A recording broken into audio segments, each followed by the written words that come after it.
Hello, everyone, and good morning. My name is Eliseo Paniagua, and I am the Assistant Director of Worship and Music here at St. John's Lutheran Church. And I am so excited that I get to talk to you about today's gospel reading today. Before I do, though, I just wanted to kind of share a little bit of a backstory with you. So, a few days ago, my partner Trent was feeling a little bit sick and under the weather.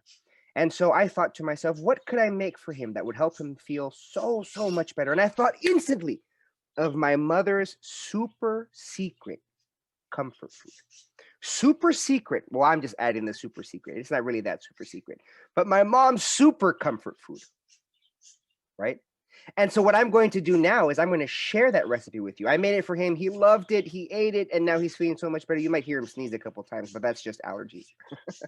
And now I'm going to share that recipe with you so that you can share that recipe, so that you can make it and have other people feeling so much better and so much comfort and so much love from just this simple meal. I'm going to share it with you, and I'm going to do it step by step, and we're going to see if you can guess what it is. The first thing you're going to need is a frying pan. Ooh, what kind of frying pan? I mean, any size, any size will do. What can I make with a frying pan? Lots of stuff, can't I? Eggs, meats, all sorts of things. The next thing you're going to need is some butter. This one's already been used. I want to finish the stick before I move on to a new one. So here's some butter. What can I do with a pan and some butter?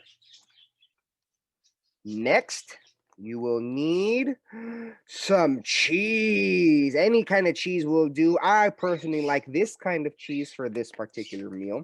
But again, any kind of cheese will do. So what can I make with cheese, butter, and a pan? Some fried cheese in a pan, I guess. Here is the last ingredient you need. The very last and the most important ingredient, which may shock you, and I'm sorry, but this is the last one.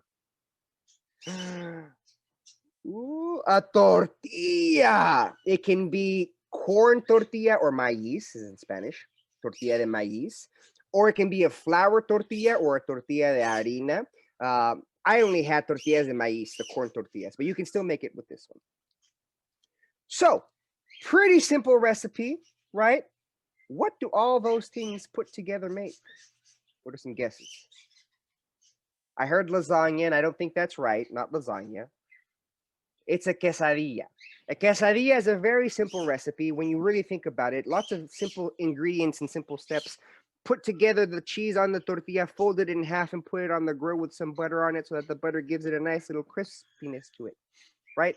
Very simple recipe, but very effective. Super simple, but can really bring a lot of comfort to people. Just like you did, the disciples had to go through kind of a story today to figure out exactly how to share their recipe with the rest of the world.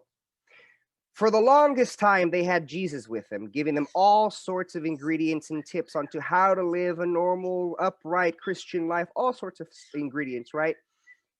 And the last part of his ingredients was for him to be crucified and to return.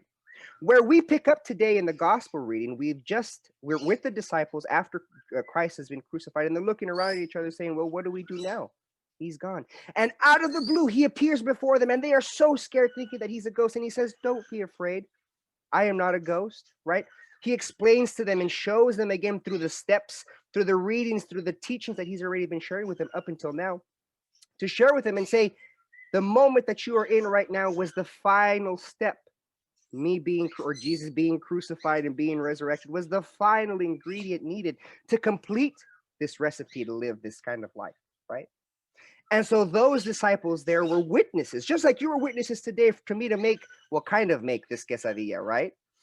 Just like you were witnesses, they were witnesses there, and they shared their story to everyone that they could share it with, right? And now, 2,000 years later, we get these kinds of stories, these tales, all in the Bible to help us to continue to live a very upright life as Christ has shared with us.